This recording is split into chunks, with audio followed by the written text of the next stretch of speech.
This week's episode is brought to you by Campaign Refinery, an amazing new email marketing automation tool. Look, in the world of digital marketing, there's a lot to keep track of. We all know this. As much as we're in love with social media and the power of social conversation here at Social Inc. and on the All About Digital Marketing podcast, we are well aware at just how powerful email marketing can be. Email marketing is not dead. In fact, it's never been more important to help you leverage your presence everywhere else into the one channel that you'll own, regardless of what changes Facebook, Twitter, or any other platform makes in the future. I've known the founder, Travis Ketchum, for years, and he's been a past guest on the podcast, episode 15 if you want to listen to it. I've personally used his other products before, and they've been fantastic. The amount of thought that he's put into each and every one of what he's created has been incredible. I'd highly encourage you to try their free 14-day trial at campaignrefinery.com to see what world-class email marketing automation can do for you and your business. Massive thank you to Travis and Campaign Refinery for their support of the All About Digital Marketing show. Welcome to the All About Digital Marketing podcast. The show all about digital marketing. Digital marketing. Digital marketing. Digital marketing. Brought to you by Social Inc., a digital marketing agency specializing in social media and content marketing for brave brands and forward-thinking SMEs. I'm your host, Chris Bruno, and as always, we're here to bring you the most actionable tips, tricks, tools, and insights to help you achieve more when it comes to your digital marketing. Subscribe to the show and be sure to share with a friend if you found something useful or interesting. You can find all the show notes and more information on www.allaboutdigitalmarketing.co.uk. Micah, thank you so much for joining me today. Oh, thanks. Glad to be here, man. So I'm really looking forward to this conversation because today we're going to be talking about how to increase traffic and, more importantly, how that leads to more lead generation online. But before we get started, before we jump in, can you tell everybody a little bit about yourself and how you've got to where you are today? Yeah. The brief story is, out of high school, I went into college as a music performance major, and about halfway through my degree, I realized that I was going to be able to do one of two things. I was going to be able to, play in a symphony and make pennies on the dollar, or I was going to have to teach, something I didn't want to do at the time. I didn't want to be like a high school music teacher. And so I completely shifted gears and I didn't really know what I wanted to do. So I joined the military for a couple of years and just to kind of see the world a bit and kind of, experience some other things while I tried to figure some things out. And I did that, toured the world, went a bunch of places. And, one of the things that happened was kind of a spark for me was, it was actually while I was in the military. I was going on a deployment overseas post 9/11. And I remember trying to pick out an MP3 player for my deployment. And, I was going to be going for an unknown amount of time. And so I wanted to take some music with me. And I remember staring at this, wall of electronics in the store and thinking to myself, like, I had a hard time understanding what to pick. And that sounds really simple, but it was just really confusing and daunting with a lot of tech specs. And so, I ended up picking something. I went and, that was that. So years later, a couple years after that, the iPod got released. And I remember watching that keynote from Steve Jobs, and he came out on stage, and after a little bit of introduction and talking about some of the other Apple products, he came out and held this thing up. And he said, the phrase, 1,000 songs in your pocket. And that was really the catalyst for me. At that point in time, I realized that, this guy had mastered the art of user experience. And I immediately, as soon as he said those words, I wanted to buy that device. I really didn't. I already had an MP3 player, but I still wanted to buy it. And for me, that was the catalyst. It was that the release of the iPod, and, that really just kind of sunk in and was like, man, I don't know what this marketing stuff is, but I want to figure that out. And I think that was circa 2003 or so, give or take. And so, after that, I got out of the military. And my first job in the advertising space was I worked in an infomercial agency, helping produce scripts and writing commercials for, the video side of stuff. And then, after that, I've had several businesses that I've owned, different niche agencies, a couple that I've sold. And, more recently, about a year ago, some partners and I and a small team created SearchClickGrow, which is my current agency. So I'm loving this story because that is quite possibly the most unique story I've ever heard of how somebody got into marketing. But it is. And it really just stems from, honestly, it stemmed from frustration. And I realized like that process frustrated me. And I knew somehow that I could make it better. And so I went down a user experience role, and that kind of led me into marketing and design and other things, But I think it's so powerful having that kind of click moment, right? Mm-hmm. And that's something that so many people, and unfortunately, a lot of people actually don't find them or never find one, or they find one much later in life and then maybe a bit more scared to act on that. But to have that kind of click moment and go, yeah, like that makes sense to me. Like I've just seen how they've done that. I want to be involved in that. I want to have that kind of impact, right? Whether it be for a big agency, for a small agency, to help any business out there. But I think that's such a powerful thing because that, I'm guessing, has driven you for nearly 20 years. Yeah. I mean, it's been like 16 years or so, give or take. And it's a big driving factor, and it's something that I always go back to mentally. I always go back to that simplicity of that pitch. And, I believe, that when we do marketing of any kind, a lot of people overcomplicate things. And I just remind myself, Steve Jobs came back on a stage and said 1,000 songs in your pocket and sold billions. So sometimes simplicity is where it's at. And I think sometimes as marketers or entrepreneurs, we overcomplicate our own marketing agendas and we put too many things in place, and sometimes less is more. And just, I think that the biggest thing with that and what I take away from it is the focus on the user experience. I believe that, as an agency owner helping other people grow, or, and being an entrepreneur, multiple forms of entrepreneurship throughout those 16 years, that if you just remember to keep the customer first, other things tend to work themselves out. If you genuinely have the best product on the market, it's going to be a lot easier to sell it. It's going to be a lot easier to market. So I think a lot of people try to shove a square peg in a round hole, having a product first and then trying to force it into a market. And I like to actually start with the market and do, light, affordable market research, not like $1 billion Nike research or anything, but, just try to understand your customer, who it is, what their needs are. Once you do that, the marketing stuff gets a little easier. It's really interesting, actually, because I was looking at somebody on LinkedIn earlier today, and I can't remember who it was, but I know he was been one of the guests, and he posted something super simple. And the idea was the biggest impact you can have for your business right now is doing the very best possible work you can do today. And it was the kind of simplicity of that, and what you're saying again here, which is something that so many people are misaligned with. You can go out there and build the product that you think you should be building, but if nobody else wants that product, it's pointless, right? So having that understanding of who your audience is, having the understanding that, if you can do the best possible thing for them today, that is going to have a bigger impact than if you spend 3 years in a cave somewhere coding the best platform that you can imagine in your head without actually knowing whether anybody would be interested in it or not. Yeah, I mean, I think it's a two-sided coin, because you want to do your best work, but you also have to be aware of what people want. Like you said, I've had multiple failures. I think, I believe in a concept called failing forward. I don't think we actually fail until we just stop and give up. Like in marketing and entrepreneurship, there's going to be failures. I've lost businesses. I've had marketing ventures that, collapsed inward, and you like lose all that money, and some products and certain things just don't work. But when I look back at like the failures, it's almost always because I didn't have something right with the audience.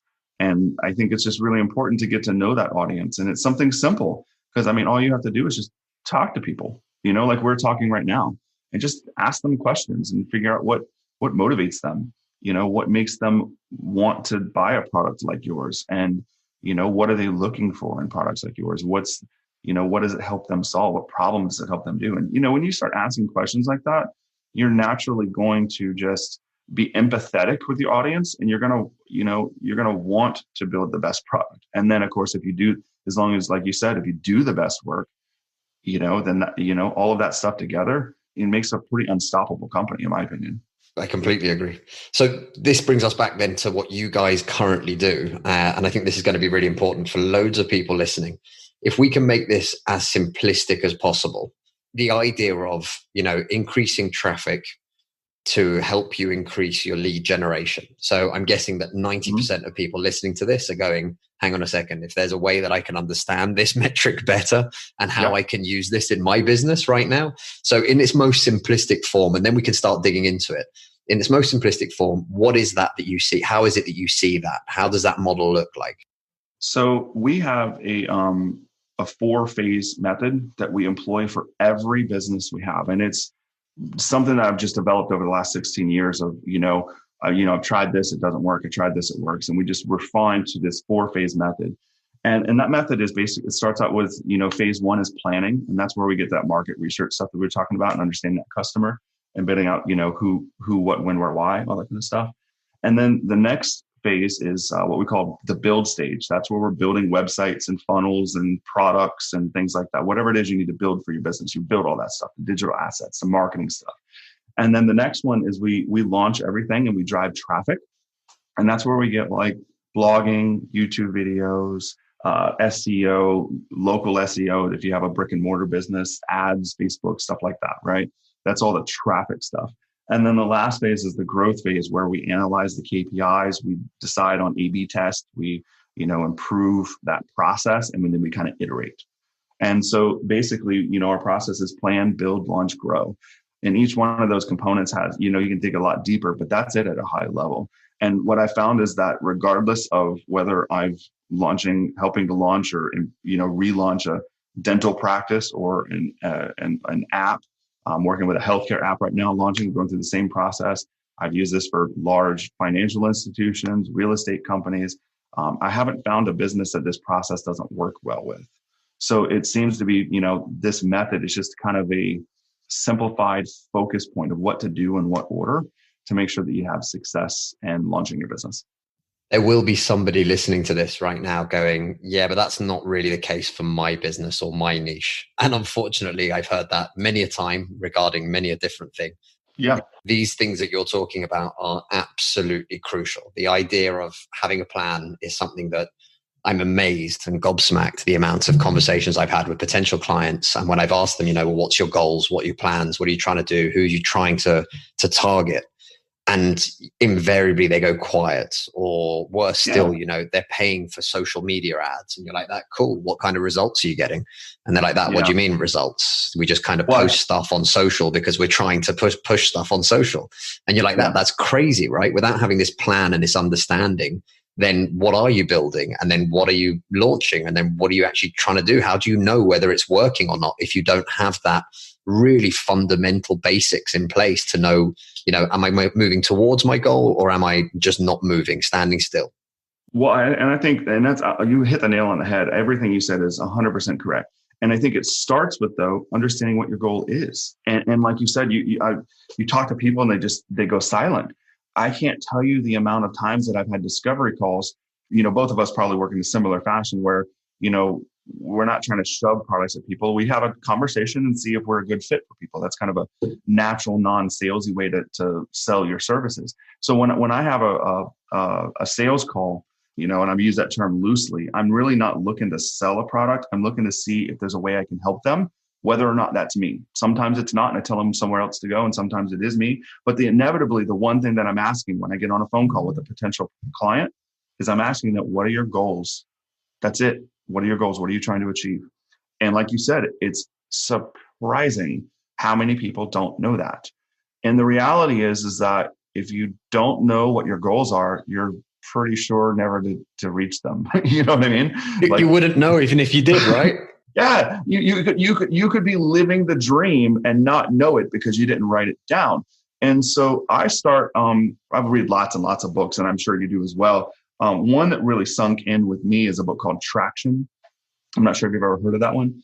And it basically is a method of how to define your KPIs inside of your business. And to oversimplify it, if any reader's looking to dig into that a little bit more, just buy the book on Amazon. It's like 10, 15 bucks or whatever. But basically it says is just start with like a 10-year plan. And then you break that down into a 5-year plan, you break that down to a 1-year plan, you break that down into 4 quarters. And then you take the current quarter that you're in and you figure out how to get to that next point. So basically, and you could take different time periods or whatever it was, but let's just say you've got a goal for 5 years. You should define that. Before you figure out what you're doing today, you need to know where you want to be in 5 years so that what you're doing today is aligned with where you want to be in 5 years. Because if you don't think about that 5-year plan first, you could be working towards the completely wrong direction and not even know it. And what I found when I'm setting my goals is the bigger the goal is, the more personal it is. And so when I think about like my 5-year goal, my 10-year goal, my 20-year goals, I'm thinking about where I want to be in life. I think you said you're in the south of France right now. Actually, my wife and I's retirement goal is to retire to the south of France. I think about that. There's lots of little things that go in there. I want to be a little more fluent in French. I speak very little, but enough to get around.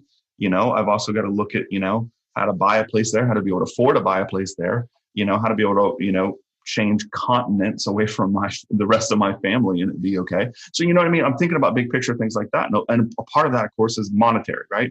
I'm going to buy a place in France and I've got retirement and I want to live a certain lifestyle and I have to achieve a certain amount of money to get there. So then, okay, that's 20 years from now. But what do I need to hit at a 10-year mark to be on pace for that? What do I need to hit 5 years from now to be able to be on pace with that? 1 year from now to be on pace with that? You know what I mean? So it's really just setting big goals for yourself and breaking them down into tangible pieces and then holding yourself accountable to those. I'm going to end up getting it wrong, but it's the cliched kind of quote that we've all seen. And I'm sure I've shared more than once with people that I've worked with or talked to. And it's the idea really simple, right? If you have a dream and you don't put any kind of steps as to how to achieve it, that's all it'll ever be, right? It's never going to become reality because, and again, looking at that big picture, once you know what it is that you're trying to achieve, whether it be a 10-year, 20-year plan, or whether it even be, your 5-year plan, it doesn't matter because you can work backwards then as to what are the steps, the physical things I need to do today that take me towards that. And I talk about this a lot and people kind of get the wrong idea, which is, once I've written a plan, that's it, right? You've got to follow it to the letter and that's the only thing you do. And it's like that. Well, no, every plan we've ever made, every strategy we've ever done, anything like that for any company is always kind of caveated with the idea that it's fluid. Because even with our experience, absolutely, it has to be. You have to be, right? Because even with experience, we're still guesstimating. We're saying that, what has worked in the past, what sorts of things work with other people, what other people are trying to do. But actually what we're really looking to do is experiment as much as possible and try and figure out the best way and the quickest way to get you there. Not necessarily doing it the same way as your competition, for example, but actually what happens if we go in the complete opposite direction to what your competitors are doing? And actually what happens if that brought 5x growth compared to what they're doing? So all of these things, but again, without having something in place whereby you say, what I'm going to do. So for example, and this is going to lead nicely into the next sort of topic for us, but the idea being, right, I'm going to sell more X. And to do that, I need to have a good landing page or a sales page or whatever it's going to be that's going to be my funnel. And then basically I need to get as many people to that funnel as possible.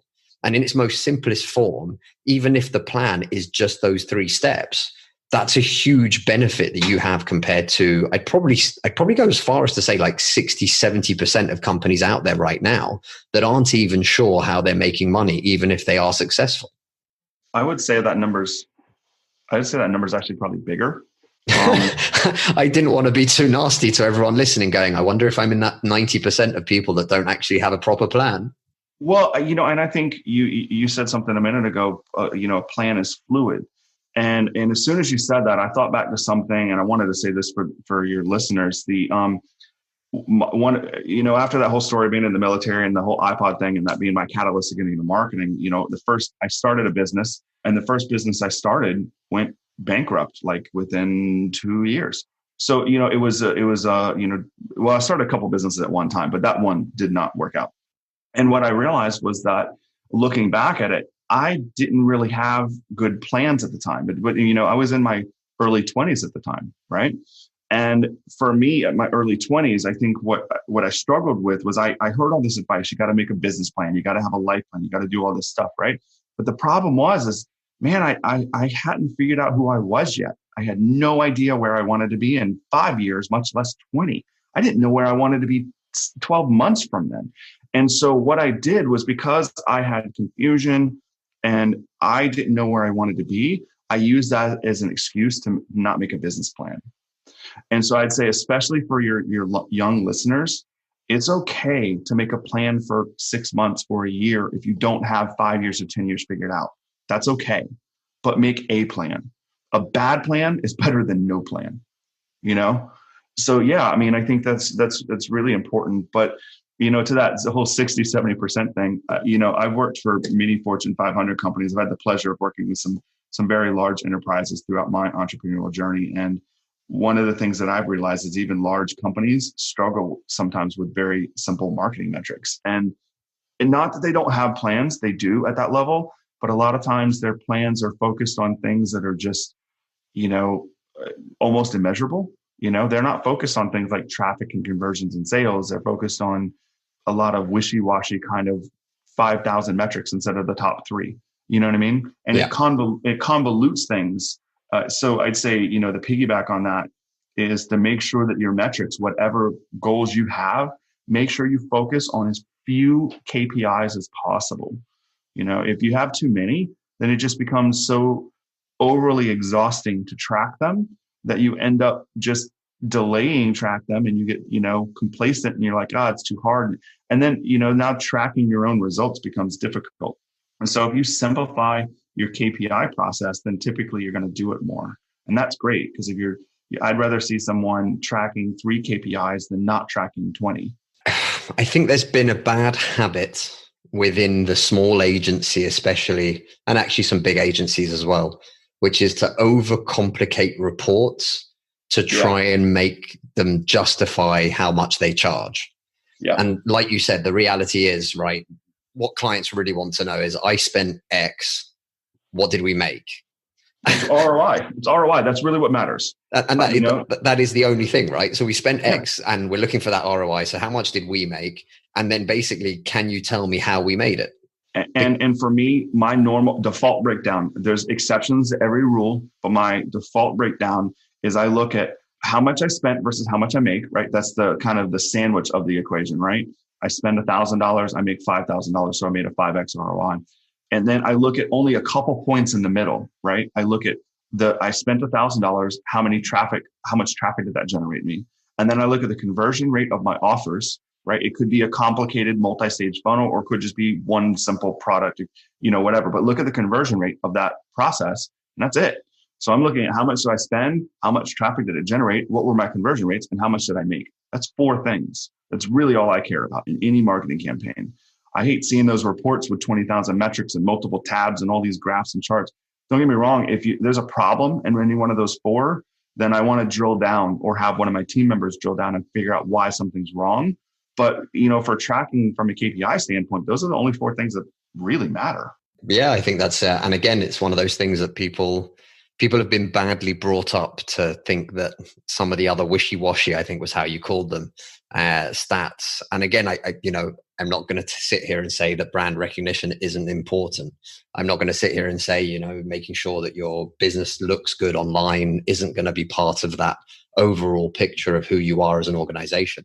But when it comes to lead generation, you know, your fundamental is your offer good enough? Because this is something else I think I'd love to get your input on this as well. But there are lots of people that will use the latest shiny new tool to help them create the funnel or whatever it is, and not realizing that, you know, it doesn't matter. You can't polish a turd, right? As the expression that we use in the UK, in the sense of, if the offer is just bad, it's not. And I don't mean 20% off, and I'm not talking about a discount or anything else. But if the offer doesn't make sense to that target audience, it doesn't matter how good your funnel is. It doesn't matter how much traffic you throw at the page. It doesn't matter on anything, because that is the fundamental of it, right? People, like when you talked about it, if Steve Jobs had come out and been like that, this is 1,000 songs in your pocket. The only problem is you need to carry around a diesel generator with you to be able to listen to even 3% of those songs, the offer falls down. Would have fell apart. It would have fell Exactly. apart. Yeah. And I think this is something where lots of people don't actually take this into account. And I'm one of the biggest advocates for testing. You test your offer, right? And again, I've been doing this for 12 years as an agency owner in September, and I'm still testing. And there isn't a month that goes by whereby my partner and I don't sit down and go, what if we tried? Yeah, and it's always like we're constantly trying to evolve it, because we understand that it's not for everyone. And, you mentioned it earlier, you're having those initial calls, and I don't like to call them sales calls either, because half of the time, and I'd say it's probably as much as half of the time, I will point out that we are not a good fit for them. For me, it's actually about 4 out of 5. I send somewhere else because we're not a good fit. Right. Perfect. Yeah. Because ultimately, and again, this isn't in a bad way, but we had a conversation with a client that we actually helped build out all their strategy and everything else. And it's been fantastic to help them, watching them kind of grow as they start doing these sorts of things and asking themselves questions that they probably never have asked before. And when it got to the end of it, and they were super excited about all of this and one thing and another, and they were like that, we're a bit panicked now because how much would this cost to do it? And I was like, you don't have to implement everything, and if you're worried about costs and everything else, then, you can start by doing some of these things internally. We can start helping by introducing you to some freelancers that can help you with some content creation and stuff like that. And you'll be able to at least get that started, get that process started if you're worried about, having to commit X amount of money. And it's really interesting because I've seen a lot of people that won't take that stance. They just won't, right? If they think that there's money to be had, they'll always be closing. And this is the time where you can, put them onto a payment plan and it'll be okay. And you guys, do you have a credit card? We take credit cards or whatever it is. And I'm sat there going, well, we've got clients that we started working with in 2011, 2012 that are still with us today. And the reason why they're still with us today is because I feel like we don't take the piss. We're not here to try and ruin your business and bankrupt it so that mine does better. The idea is we're trying to help you. So if you're not in that position right now, and if you're not feeling comfortable with the decision of investing X amount of money, then don't do it. There's plenty of ways to skin a cat, right?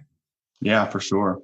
I think a lot of agency owners are too pushy, and that always be closing mentality, which is really popular here in the US as well. It's taught in a lot of sales stuff. And, as a marketing agency owner, my main things that I focus on learning from an education perspective is persuasion stuff, anything that's in persuasion, and sales falls in that as well. So I've, spent tens of thousands of dollars on various types of sales training in the past. And there's some of them, I don't want to pull out any names, but there's some big names in the marketing and sales space that are just have this breathe down your throat and, how many deals did you close today kind of mentality with their sales floor. I just don't believe it's not in the better good of humanity of the other people. I don't want to sell something. I want to help somebody if I can help them. And I think that's important. But I think that not only is that important for me, and one of the reasons I discount a lot of people is I only really want to work with people that have that same kind of idea. It doesn't have to be exactly the same, but somewhere in that ballpark. I don't want to work with people that are trying to push their product down a market's throat that doesn't want them. If you develop a really good product and you have the right audience and they have a need, then yeah, I'm going to help you sell it. But I don't want you to shove that square peg in the wrong hole. You know what I mean? Because it's going to be futile for both parties. You're going to be taking your money and trying to do something that's not going to work very well because your product and like you said, your offer is bad. And then, lo and behold, a few months down the road, you're gonna be mad at me because, it's not selling well. Meanwhile, I'm doing everything I can, but the offer sucks. You know what I mean? So I think the fundamentals, and going back to that first phase of where I started planning, is just understanding the audience and then building an offer. That's really it, and if you can't do that, then I think, the rest of your marketing, whatever it is, whether it's SEO, PPC, you hire an agency, it's internal, whatever scale or tactic you have, if you don't have your audience and your offer figured out, the rest of it is very difficult. So I've got an interesting, again, this is more probably for me but I'm hoping that the audience will appreciate the idea as well. But I have this real pet hate, which is anybody who is selling this funnel will create $1 million whilst you sleep. And it's a real pet hate. I really don't like it because it not only kind of devalues what anybody who's actually trying to do anything in marketing is about, but it, for me also, it removes all the authenticity of any particular client or business that's trying to do something, right? It's impossible for every business to use the exact same funnel and everyone makes money in sleep. Yeah. That's the logical side of it. But the secondary part of it is, the whole idea of creating your marketing is for it to be about who you are, right? How do you interact with people? What's your goals? What are your values? What's your mission? What's your why? All of those things are super important. And I'm wondering from your side of things, like how many times you've seen those sort of things that really wind you up because you think, wow, anyone who's spending money on that is just throwing money down the drain. But also, how do you help people to actually understand that that's not something that's going to help them, that actually developing something that's for them, that fits in, that's congruent with who they are, with how they like to talk, is just so much more impactful down the line? Man, those are great thoughts. And I love that kind of philosophical approach to marketing and why we do what we do and how we do it. I think there's a balance. I know what you're talking about, especially you and I being advertisers or marketers ourselves. Our ad feeds on LinkedIn and Facebook are filled with other people trying to sell us things about how to advertise and market. Yeah. And other people that, are individual business owners that may be listeners, they might not have the same kind of ad feeds that we do. But, basically what we're talking about is we get these things like this one funnel will make you, X amount of dollars. All you have to do is copy and paste it and it's done. But on the flip side of that, and you're right, I despise that too. But on the flip side of that, there's also the ability to learn from other humans and to take shortcuts where possible. And I heard something from a teacher. I don't remember which teacher. It was sometime in high school. Someone told me something. So, this cliche, a smart man learns from their mistakes. But then this teacher expanded on that. A wise man learns from the mistakes of others. And so, while I do despise that pure notion of just copying and pasting this thing, I also believe there is a logical part of that does make sense a little bit. The way they pitch it is really nasty and not authentic.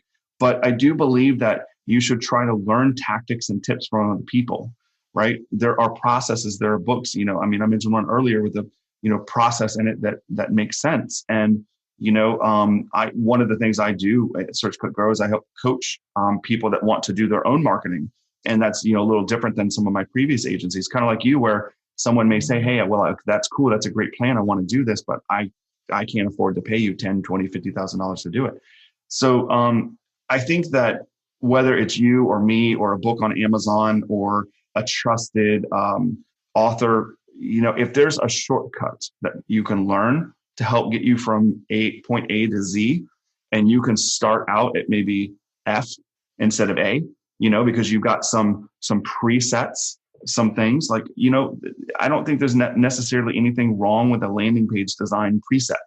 I think that it's wrong to use it 100% as is, but I think to use it as a stepping stone to where you want to be is good, right? I think, having an idea or framework of how to hold a sales call, for example, and, some things definitely not to say that will scare people off. I think that, there's some things you can learn and from anything from sales to social media to SEO, landing page design.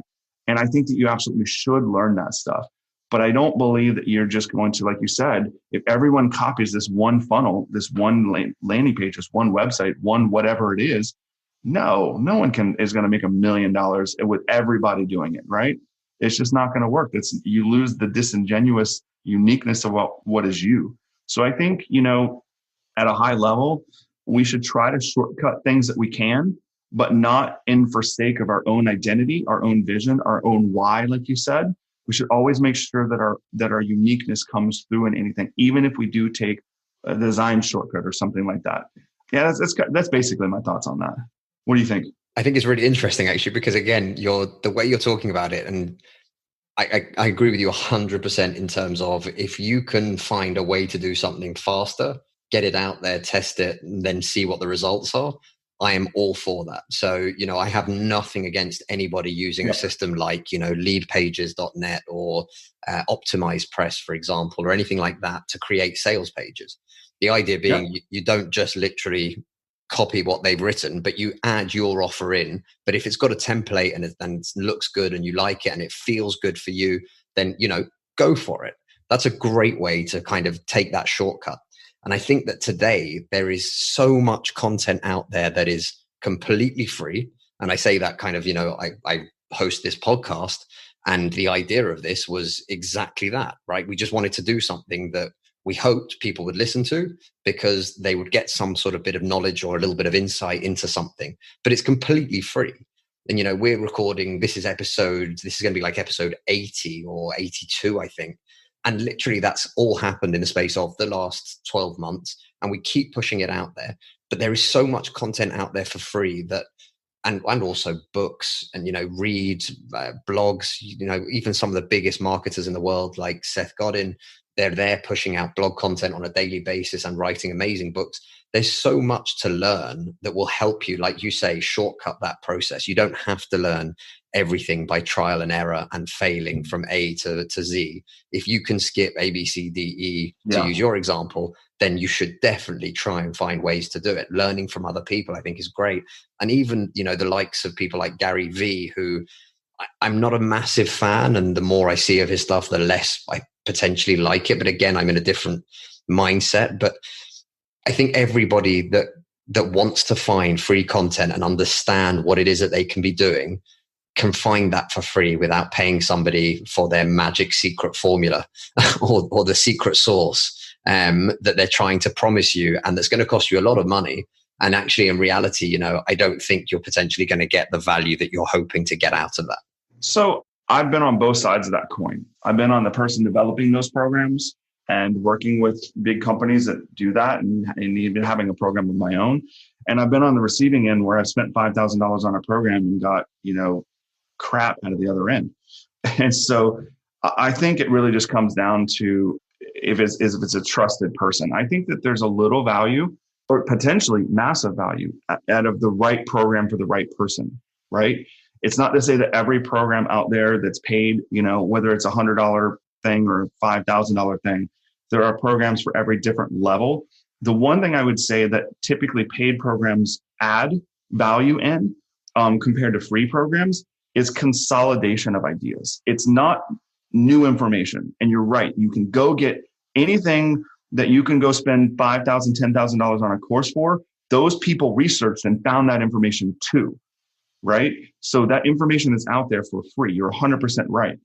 I think where paid programs can make sense, and only if they're valid and they got good reviews and, they're from a trusted source. Don't just click the first one and buy the first one you think. But if there was one from somebody that you trusted and had good reviews and had good results from the program, and the program, let's just say there was, 20 different topics in there, and they found the best tactics or ideas within those topics and gave you an A to Z kind of method, there's some value in that, I think. I think that the industry, though, is plagued with a lot of people that have been marketing for 6 months and figured out one simple little formula and think that they're, God's gift to mankind, and decide to bundle a little training around that and present themselves as more than what it is. And I think that that's probably what you're referring to. I think there are some very legitimate paid programs that if a user wants to really accelerate, they could do that. But again, it's tough because there's so much crap paid programs out there. How do you know what's the good ones versus the bad ones? And that's where it gets sticky, So I think just to caveat this as well, because I don't want anyone to think that I'm saying this about everyone who's offering a coaching program or mentorship or anything like that. That two things, right? One, at Social Inc., we do help coach people. And again, we'll only do that as an offering if somebody's literally saying, we're not at that stage. And we'll say, okay, cool. Well, we can help for a couple of hours a week. We'll try and give you some right direction and help you get towards the goals that once you're achieving that, you can then start working with an agency like ours or somebody else's. So that's the first thing. So I'm not against that. And I think the way that you kind of were talking about it just then actually helps me fit this in really nicely in terms of even in my head. There are people out there that are making money by selling a course on how to do something. And there's nothing wrong with that if they've actually done it.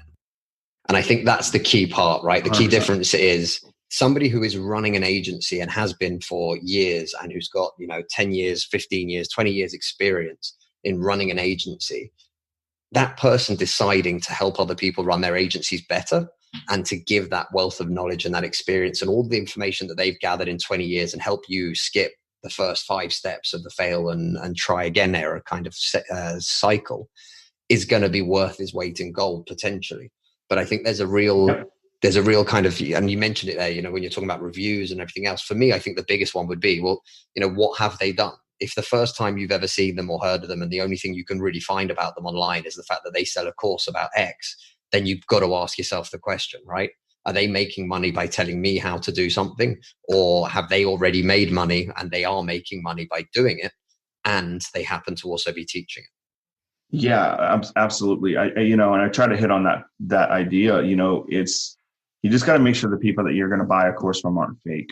And I think the easiest way is to just ask them of their results. Have they done this before, or have they been successful? Like, let's say you have you had a dental practice and you want to learn from someone that has to help your dental practice. If the person you're learning from doesn't have a really successful multi-location dental practice, you're probably learning from the wrong person. Perfectly said. Perfectly said. All right. We spent way too much time talking about all these people, but I'm glad that we did. Before we end up sort of wrapping up or anything else, but okay, so we've talked about it very little actually, but this idea of pushing traffic flow to sales pages or landing pages or any kind of particular technique. But what's one thing that anyone listening right now could actually do today or implement today to help them start seeing these really simple kind of ideas in action and to actually make it happen for themselves? What would you say like the key or the most simple form would be? I think one of the most simple forms of content marketing, and it's been proven to be one of the most effective, is blogging. And, some people don't like doing interviews like you do, right? And, you and I are comfortable enough sitting here talking. Some people don't want to do that. That's cool. Some people, really, I would say, backing up, I'd say just content marketing, right? And finding the best content marketing for you. Because, maybe you are the person that wants to podcast. If so, make a podcast. If you want to be on video and you want to show your product or service and be the person talking, you want to see your face, do YouTube videos. And if you don't like either one of those, but you have some information to share, do a blog. And if you're really froggy, do all three, But, I think content is the easiest way to share your expertise, establish you as an expert and authority in your field.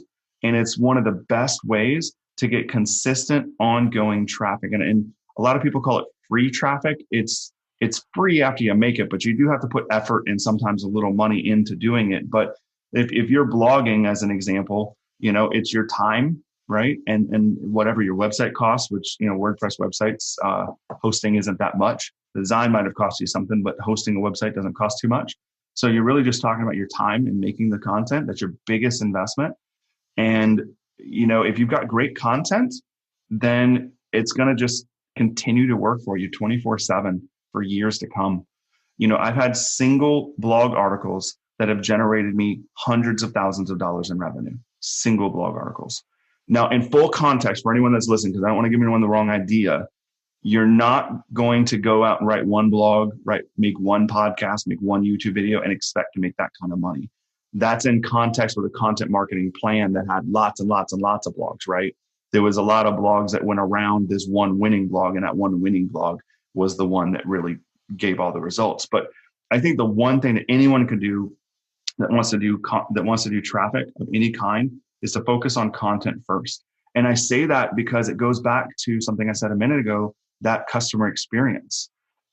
At this point, if you're talking about content and traffic, you should already know who your customer is.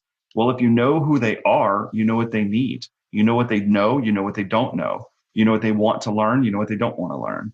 And so if you know those things, you truly know that about your customer, then you're just filling in gaps. You're filling in blanks of their knowledge to help them solve their problems. And by helping them solve their problems, you're going to gain visibility and people are going to naturally want to work with you. It's one of the most salesy ways to sell something that you could do. And every business can do it. And I consistently run across people, something you said really early on with A lot of people may think, well, oh, that doesn't apply to my business. There is not a niche in the world where content marketing doesn't work. I agree completely with you. And you'll get that kind of, yeah, but that's not really, that won't really work for us. And you're like, why not? And I basically turn into like the 5-year-old. I turn into like the 5-year-old who's like that. Why? Yeah, but why? Yeah, but why? And I just keep repeating the question until eventually they'll realize that you're just making excuses to not do it. Exactly. And don't get me wrong, content marketing is hard. It's very tough. I mean, an average blog for me to write, and I've written thousands of blogs personally, and I have a team that we've written, tens of thousands. I've honestly lost count. But, an average blog for me, writing on a subject matter that I know, like agency stuff, I probably spend about 4 hours, give or take. That is right. Again, writing on something I already know. So if I have to learn something, then I've got research in front of that. But maybe a blog takes you 4 hours, maybe it takes you 8, maybe it takes you 20, right? Maybe a giant case study, really, really, really big one about a bunch of data from a study, maybe it takes you 40 or 50 or 60. But the point is that that's going to come back to you in spades. You spend, I found that for every hour I spend, for every dollar I spend in content marketing, I typically see $7 to $10 come back. And, so like, if I spend $1,000 on an article, I'll tend to see at least $10,000 on that, and sometimes more. But like for ads, most industries, and it does vary industry to industry, but a 2x ROI, 5x ROI is good for ads. If you had a 5x ROI, which is 20%, so if you for every $20 you spend, you make 100. That would be a reasonable ad ROI for Facebook or Google Ads. But if I take that same $20 to content marketing, I'm going to make hundreds, not just 100. You know what I mean? So the from a pure ROI standpoint, I think content marketing is the single best thing that any business could do. And I literally mean any business.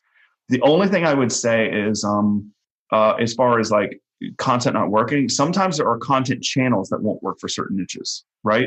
Like the medical community, you need to be on LinkedIn, period. All your peers are on LinkedIn. And trying to do TikTok is probably not going to work well. It may, but your audience, you have to know where your audience is. And that goes back to that foundation again. You know where your audience is, you know where they're listening, you know what they're doing, then just write the content where they are. If your audience is on YouTube, make YouTube videos. If your audience is on Google search, write blogs. If your audience is on LinkedIn, do LinkedIn posts. You know what I mean? But just whatever you're doing, just get your message out there to your audience. I think that's huge, Micah. And I think it's a really good place for us to call it, because I think anyone listening right now, what needs to be done. There's nothing else left to be said in terms of content. Create content and create content for your audience. That's the most important part. Absolutely. That's the number one thing that any business could do. Where can people find you online? You can look at my LinkedIn profile. My name is Micha McLain, or you can just go to SearchClickGrow.com. That's my agency website. And you can look me up there. And are you okay with people reaching out to ask you any questions or anything else? Absolutely. I'm an open book, and I love helping people solve problems. And like I said, I'm going to make sure that I point someone in the right direction, regardless of where that direction is. Whether it's a training course, a book, to someone else, I more likely am going to point someone to somebody else than to myself, just because I want them to get the genuine best help and for their situation possible. So absolutely, anyone can reach out to me at any time. Micah, thank you so much. And basically, once we finish this now, I'm going to put some rosé in the fridge so that when you finally get here for retirement, we'll be able to have a drink together and enjoy the south of France. I love it, man. And I love a good rosé. Perfect. Thanks again. Thanks so much. The All About Digital Marketing podcast is brought to you by Social Inc., a distributed digital marketing agency specialized in delivering results through online campaigns. Whether it's content marketing, social media marketing, online advertising, or web design, we've got you covered, from strategy through to delivery. If you're struggling with your digital marketing, get in touch today by simply visiting www.socialinc.co.